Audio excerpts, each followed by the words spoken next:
They didn't want the limping girl until the cowboy said, "You belong with me now." The sun had barely started to climb above the red hills of Redstone Delta, yet the settlement was already awake. Smoke curled lazily from the chimneys of metal huts, and the soft hum of solar wind turbines filled the air. Most of the settlers had begun their day carrying crates, fixing broken tools, or feeding the strange low-gravity livestock that grazed in the dusty plains. But not Alara. She was slower than the others, walking carefully with her limp. Her left leg never fully healed after the accident years ago, and while she had learned to live with it, the other settlers had not. They whispered behind her back, casting wary glances at her as she struggled with even simple chores. Some called her the cripple girl, though none dared say it to her face. Alara didn't mind the whispers much anymore. She had learned to move quietly, to make herself small, and to keep her distance. She liked the company of the desert plains more than the crowded, suspicious eyes of her neighbors. Sometimes she would wander far from the settlement, past the jagged hills and the rusted ruins of old mining equipment left behind by the corporate pioneers. Here, the wind seemed to speak in a language only she could understand. She was stacking crates of supplies near the edge of the settlement when she noticed a small, strange shadow moving across the plain.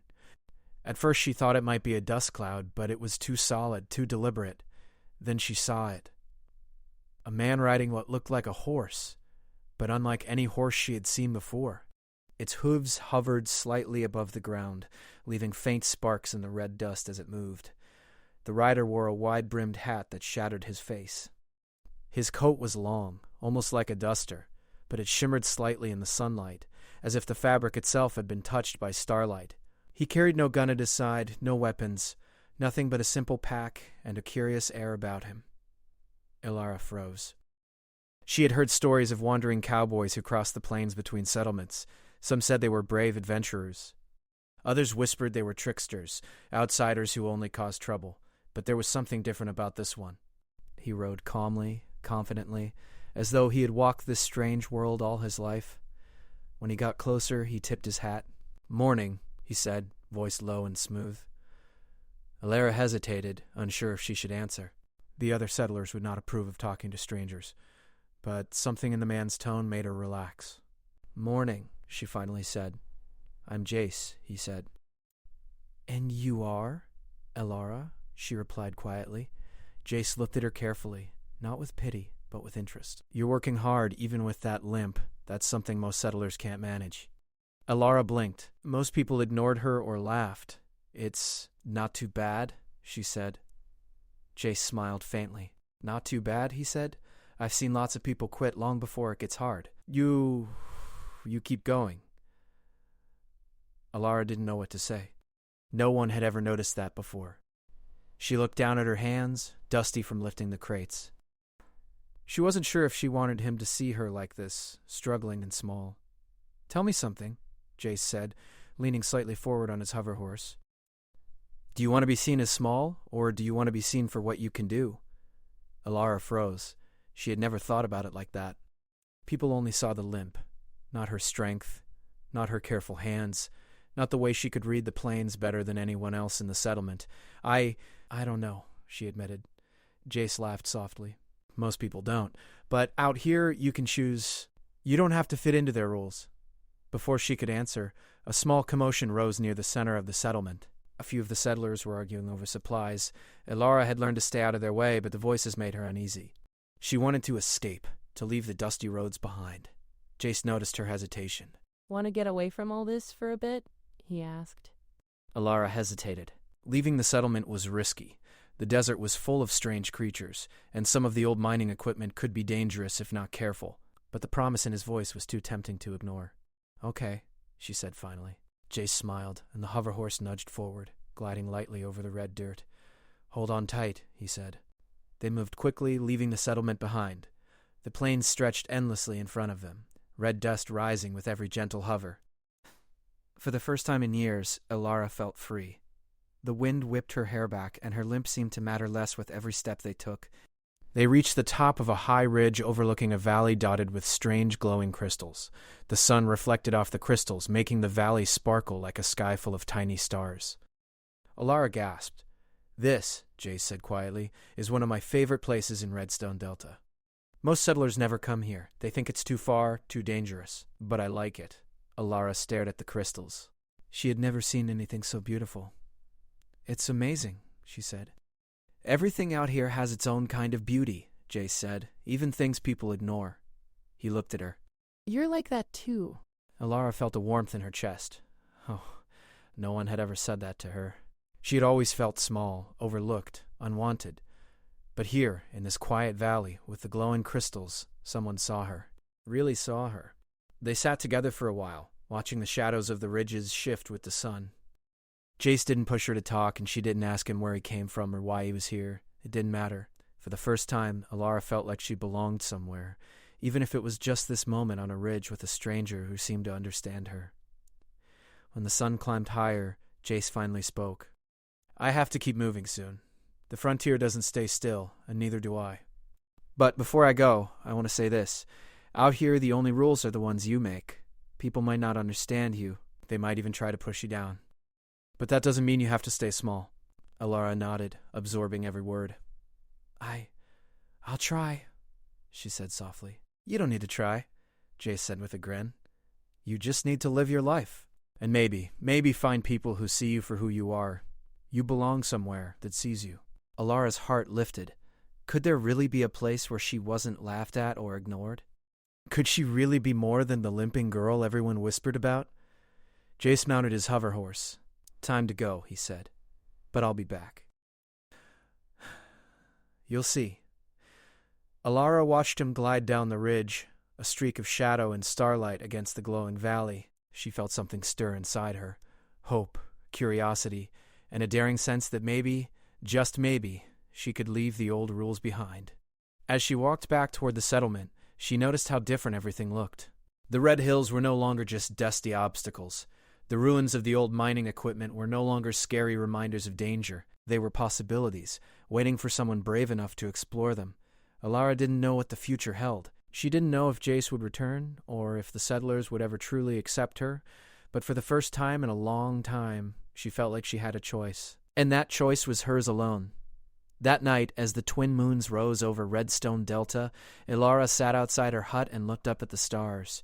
Somewhere out there, the universe stretched wide and unknown, full of adventure. And maybe, just maybe, she was meant to be part of it.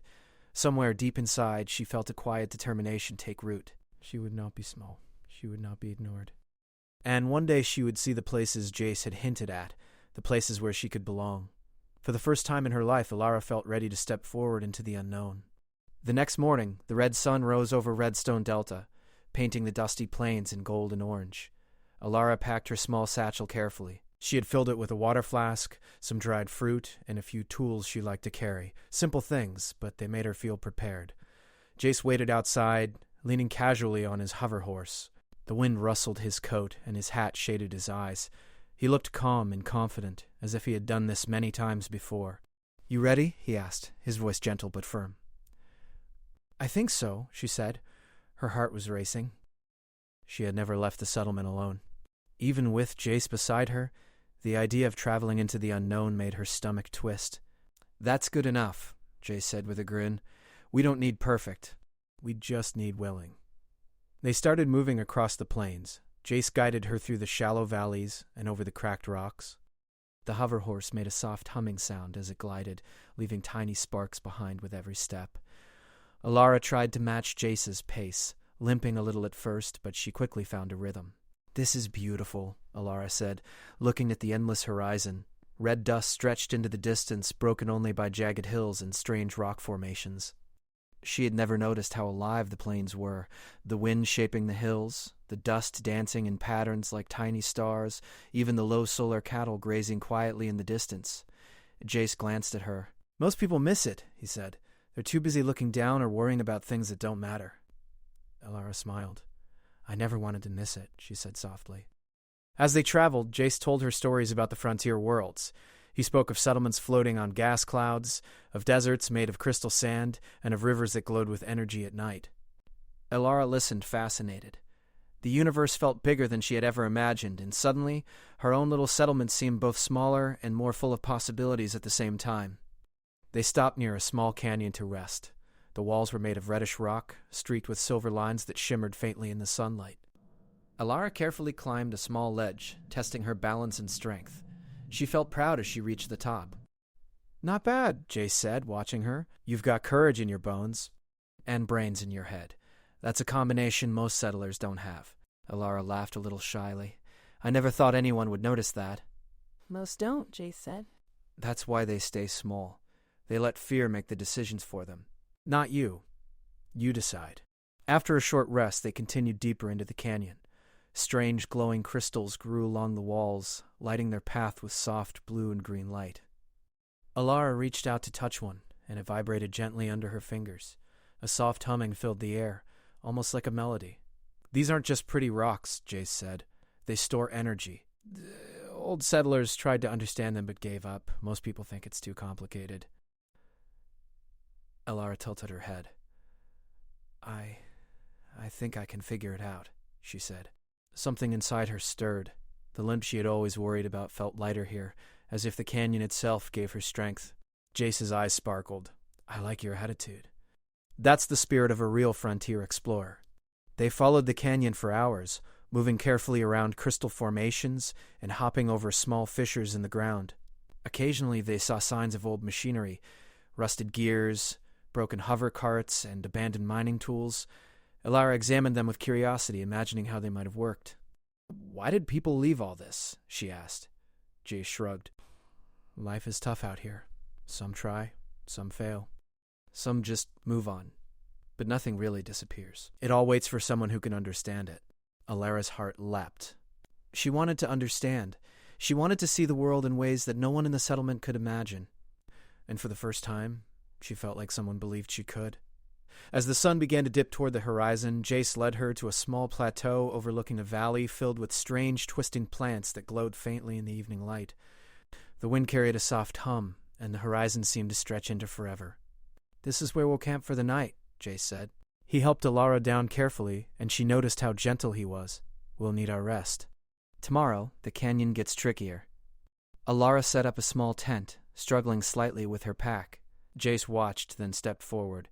"Here, let me help," he said. Together, they lifted the tent into place, and for a moment she felt like they were a team. That night, as they sat under the stars, Jace showed her how to read the constellations, how the twins of Redstone Delta's sky could guide travelers through the plains. He told her stories of explorers who had followed those stars and discovered entire worlds. Alara listened, amazed. "I want to do that someday," she said. "I want to see everything out there. Not just the settlement, not just this planet." Jace nodded. "You will, but you have to start by trusting yourself. The frontier rewards courage, but it also rewards cleverness." Alara smiled. For the first time, she felt like she belonged somewhere, like she could be more than the girl with a limp who everyone ignored. The canyon, the stars, and this stranger who believed in her showed her that. The next morning, they continued deeper into the canyon. The walls grew taller, the crystals brighter, and strange winds whispered through the narrow gaps. Alara noticed she could move more carefully than most people, her small steps letting her navigate places Jace could only glance at. "You're made for this," Jace said. "You don't see obstacles the same way others do. They block you. You flow around them." Alara felt a thrill at his words. For so long she had thought her limp made her weak. Now she saw it differently. It gave her patience, focus, and balance. As they rounded a bend, they stumbled upon a strange discovery. An old hover rail, half buried in the canyon floor, stretched off into the distance. Its metallic tracks shimmered with faint energy. "What is this?" Alara asked, eyes wide. "An transport line," Jace said, examining it. "Left behind by the settlers long before your colony existed. Most people think it's dangerous. Some think it's broken forever. But I think it can take us far." Alara's heart raced. The thought of leaving the planet was thrilling and a little scary. But Jace's calm confidence gave her courage. "Can it really still work?" she asked. Jace smiled, with a little patience and cleverness. "I think we can make it move." They spent the rest of the day studying the hover rail. Alara's careful hands and keen eye proved useful as she traced the energy lines, discovering ways to reactivate the system. Jace watched her with pride. "See," he said. "I told you. You're capable of more than anyone gives you credit for." As the twin moons rose over Redstone Delta that evening, Alara felt a quiet excitement. Tomorrow they would try the hover rail. Tomorrow they would leave the plane she had always known behind. For the first time in her life, she felt like an explorer, not a burden. She felt like someone who could discover things, solve problems, and belong to the wide, unknown universe. And as she lay in her small tent, listening to the soft hum of the canyon and the distant wind through the crystals, she knew this was only the beginning. Alara woke to the soft hum of the canyon at dawn. The twin moons had faded, leaving only the warm glow of Redstone Delta's sun. She rubbed her eyes and looked over at Jace, who was already adjusting the harness on his hover horse. "Morning," he said, grinning. "Ready to see what this old hover rail can do?"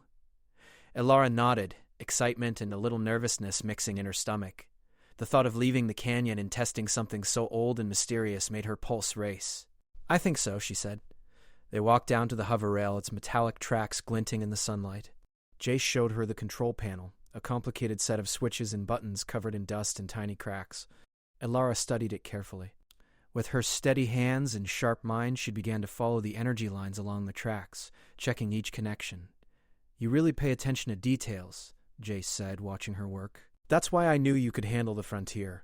Most people just see the surface. You see the heart of things." Alara smiled faintly. She had never been praised like this.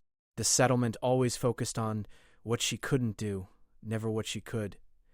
Jace seemed to see it all. After some careful adjustments, they finally got the system humming with life. The hover rail shuddered, then glided forward slowly, carrying them down the canyon floor. Sparks of energy danced along the tracks as the rail picked up speed, yet it moved smoothly, almost as if it had been waiting for them to awaken it. "This is incredible," Alara whispered, gripping the side of the rail. The wind rushed past her face, the glowing canyon walls streaking in blue and green light. I've never felt anything like this." Jace laughed softly. "Nothing compares to exploring the frontier. You'll see wonders that most settlers only dream about." They rode the hover rail for hours, stopping occasionally to examine strange crystal formations or abandoned tech. Alara's confidence grew with every turn, her limp barely slowing her down.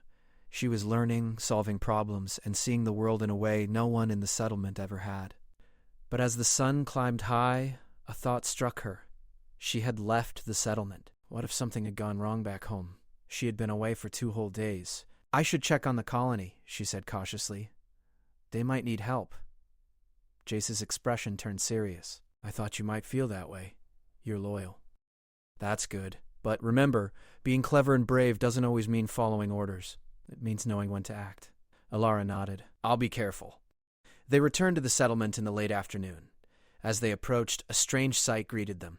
The main storage dome was shaking slightly, and settlers were gathered in a circle, pointing and murmuring. A malfunctioning harvester, a large automated mining machine, had lost its controls and was slowly moving toward the dome. Panic was written across everyone's faces. Some tried to push it, some shouted instructions, but no one could stop it. The machine was too big, too powerful for ordinary hands. Alara felt her heart pound, but she didn't panic. She turned to Jace. "I can help," she said. "I think I know how to fix it." Jace nodded, a small smile on his face. "Go for it." "I'll back you up." Alara approached the harvester, examining its energy panel. Sparks flickered, and small lights flashed. She remembered the techniques she had used in the canyon, the way she traced energy lines, tested circuits, and understood patterns. Carefully, she began to adjust the controls, rerouting energy flows and synchronizing the machine with the settlement's power grid. The settlers stopped and watched, some with disbelief. The girl they had ignored, whispered about, and pitied was now standing confidently before a massive machine, solving a problem that no one else could. Minutes felt like hours, but Alara didn't waver. She focused, steadying her hands and thinking carefully. Then, slowly, the harvester responded. Its shaking stopped. It adjusted its course, stopping just short of the storage dome. A collective gasp rose from the crowd. Alara stepped back, breathing heavily but smiling. The settlers were staring at her, eyes wide, mouths open. Some whispered to each other. Others shook their heads in disbelief. One of the older settlers, Mara, finally spoke. It's her. She did it. Alara felt a strange warmth in her chest. They were seeing her, not as fragile, not as someone to pity, but as capable and clever. For the first time, she felt the respect she had longed for. Jay stepped forward, tipping his hat. She didn't just do it, he said. She knew what to do, and she did it better than anyone else here could. The crowd murmured, some nodding, some still in shock. Slowly, the whispers changed tone. No longer about weakness or pity, they were now about admiration. Alara looked around. Faces that had once avoided her eyes now met hers, curious, amazed, and respectful. She felt a surge of confidence. Maybe she wasn't just the limping girl after all. Maybe she had a place here too, both in the colony and in the wider world. After the harvester was secured, Mara approached her. Alara? I owe you an apology. We judged you too soon. You've shown courage and intelligence. We were wrong. Alara smiled faintly, feeling a weight lift from her shoulders. Thank you, she said softly. I just wanted to help. Jace nudged her gently. See, helping others sometimes changes the world around you, and it changes how they see you. The rest of the day was filled with quiet awe. Settlers began asking Alara questions about the canyon, about the crystals, and about the old hover rail. Some even asked if she could help them explore other areas. The girl who'd once been ignored now had a voice, and people were eager to hear it. As the twin moons rose again over Redstone Delta, Alara and Jace sat on the ridge outside the settlement, looking down at the glowing lights of the colony. You did well today, Jace said, his voice calm and warm. Not just with the harvester, but with yourself. You're discovering what you're capable of. Alara nodded. It felt good. People saw me. Really saw me. I never thought that would happen. Jace smiled. It happens when you stop waiting for permission to be yourself. You decide to step up, and the world notices. Alara thought about the journey ahead. There were still places to explore, mysteries in the canyon, and the old hover rail waiting to take her to new horizons. She felt a new strength inside her, a belief that she could handle whatever the frontier threw at her. Do you think I can really go farther? She asked, looking at the distant horizon. Jace's eyes sparkled. I know you can. You've got curiosity, courage, and cleverness. Those three will take you further than any settlement, any rules, any obstacles. Alara smiled. For the first time, she felt like she belonged somewhere, not because others said she did, but because she had proven it to herself. The settlement had seen her strength, but more importantly, she had seen it too. Tomorrow, Jace said softly, we'll start preparing to leave the planet. The frontier beyond Redstone Delta is waiting, and it won't wait forever. Alara's heart leapt. The thought of adventure, of seeing what lay beyond the plains, made her pulse race. She had spent so long feeling small, unwanted, and fragile. Now, with Jace beside her, and the settlement beginning to see her in a new light, she felt unstoppable. As the night grew deeper, Alara lay under the stars, thinking of the canyon, the hover rail, and the possibilities ahead. She had faced fear, doubt, and the judgment of others, and she had overcome them. Tomorrow she would take the first step into a new chapter of her life. The girl who limped through life, ignored and whispered about, was no longer the same. She was strong, clever, and ready to explore the universe. And for the first time, Alara knew that she didn't just belong in the settlement. She belonged everywhere she wanted to go. The morning air was crisp on Redstone Delta, carrying the scent of red dust and distant crystals. Alara stood at the edge of the settlement, looking at the old hover rail stretching into the horizon. Today they would leave. Not for good, perhaps, but enough to see what lay beyond the familiar red plains. Jace rode up on his hover horse, tipping his hat. Ready? He asked, his voice calm and steady. Alara took a deep breath and nodded. More than ready. As they mounted the hover rail, the settlers gathered to watch. Faces she had once feared now looked at her with admiration and pride. Mara, the elder who had doubted her, smiled warmly. Bring back stories, she called, and come back safe. Alara felt her heart swell. For years she had thought she was unwanted, invisible. Now, the people she had once avoided were cheering her on. She realized that her courage didn't just change her, it had changed the way others saw her. The hover rail hummed to life, and they glided forward smoothly, sparks dancing along the tracks. The canyon walls passed by in streaks of glowing blue and green just as they had before, but this time, Alara didn't feel small. She felt alive. Do you ever get tired of moving? She asked Jace as they rode side by side. Not really, he said with a grin. The frontier keeps calling. New places, new problems, new wonders. And people like you, they make it worth it. Alara laughed softly. I never thought I'd hear someone say that about me. Jace glanced at her. You belong out here. Don't let anyone tell you otherwise. The hover rail carried them further than she had ever imagined.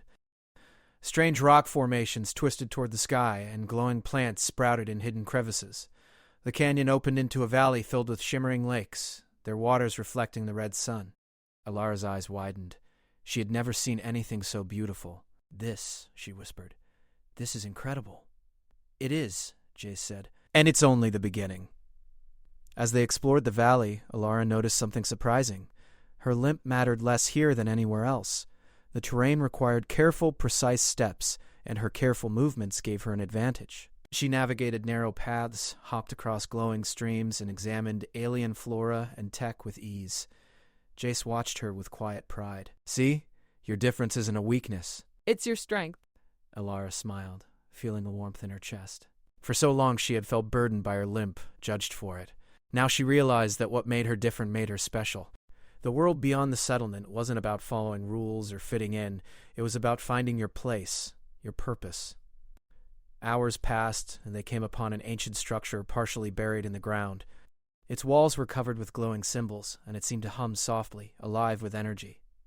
What is this? Alara asked, her voice filled with wonder. Old frontier tech, Jace explained. Settlers like us built things like this long ago, and then they disappeared. Most people ignore it, but some of it still works. Alara stepped closer, her hands hovering over the symbols. They pulsed gently as she touched them. She could feel a rhythm, a pattern. Slowly, she began to understand it, adjusting the panels and following the energy flows. Jace watched silently, letting her lead. You've got the touch, he said. I knew you'd figure it out. The structure came alive under her hands, glowing brighter as energy flowed through it. A small platform rose, revealing a map of nearby planets and stars. Alara felt a thrill run through her. She had discovered something incredible, something that could guide them to new adventures beyond Redstone Delta. This is amazing, she whispered. I can use this to explore. Yes, Jace said, his eyes gleaming. And I'll be there with you, but you'll also make your own way. You're ready. Alara felt a mix of excitement and fear. Leaving the canyon, the hover rail, and even the settlement behind was a big step, but Jace's quiet confidence gave her courage. As the sun began to set, painting the valley in gold and crimson, they set up a small camp near the glowing lakes. Alara watched her reflection ripple in the water, feeling strong and capable. She had grown so much in a short time. She had faced fear, proven her skill, and discovered a world that welcomed her curiosity. Jace broke the silence. Alara, you don't have to stay in the settlement. Not ever. Alara looked at him, curiosity and hope shining in her eyes. What do you mean? You belong with the frontier, Jace said softly. Out here, you're free. You can explore, learn, and discover. You belong with me now if you want. Alara's heart skipped a beat. She had spent years feeling unwanted, judged, and overlooked, and now she had a choice. A real choice. She could stay in the settlement, respected and admired, or she could step into a life of adventure with someone who believed in her completely. She thought of the canyon, the hover rail, the glowing crystals, and the ancient structure. She thought of the excitement, the discoveries, and the feeling of being truly alive. And she knew the answer.